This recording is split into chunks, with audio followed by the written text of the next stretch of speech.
Welcome back to learn intermediate JavaScript on Codecademy. We're in the JavaScript Promises section. This is constructing a promise object. Let's construct a promise. To create a new promise object, we use the new keyword in the promise constructor method.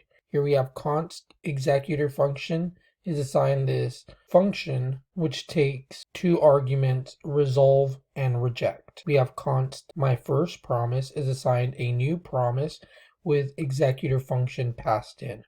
The promise constructor method takes a function parameter called the executor function, which runs automatically when the constructor is called. The executor function generally starts an asynchronous operation and dictates how the promise should be settled. The executor function has two function parameters, usually referred to as the resolve and reject functions.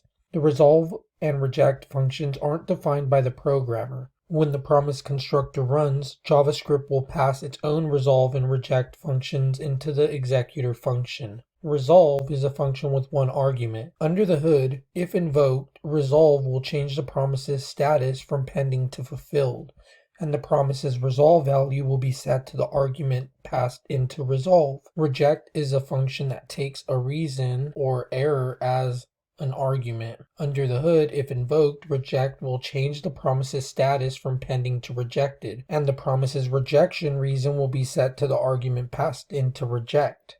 Let's look at an example executor function in a promise constructor. Here we have const executor function is assigned this function which takes resolve and reject arguments. We say if some condition, we resolve with I resolved, else we reject and say I rejected. Const my first promise is assigned new promise executor function. Let's break down what's happening above.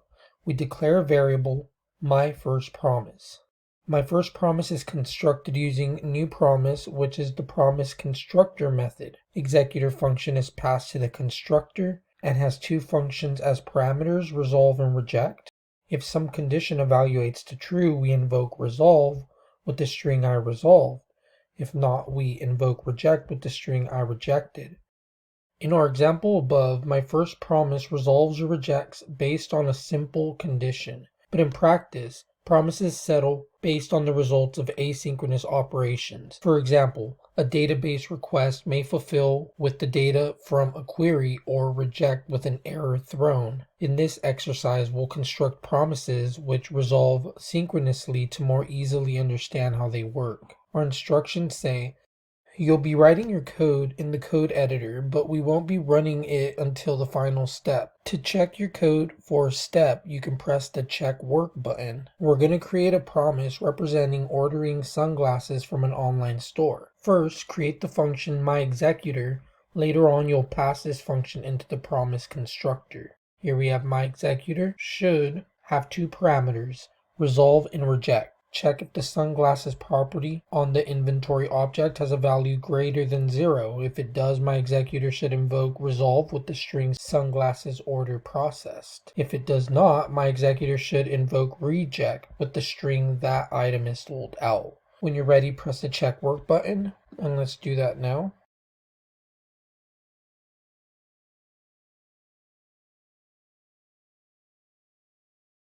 Let's check work.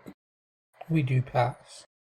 2 says, create a function, order sunglasses. This function should have two parameters. It should return a new promise constructed by passing your myExecutor function into the promise constructor. Let's do that now. Let's run that. We pass. 3 says, create a variable, order promise, assigned to the return value of your order sunglasses function. Let's do that under here. Let's run that. We do pass. 4 says, at the bottom of your app.js file, log order promise to the console. Let's do that here. Let's run it. We do pass. In this exercise and throughout the lesson, we'll provide you with a bash terminal to execute your code.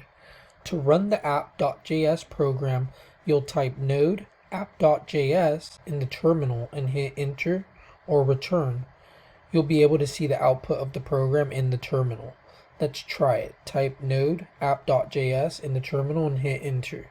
If you'd like, you can use an alternate output by changing the sunglasses property in the inventory object to 0 and executing app.js from the terminal again.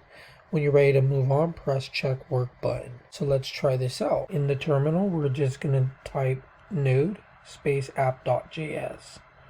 Let's do that here. Enter.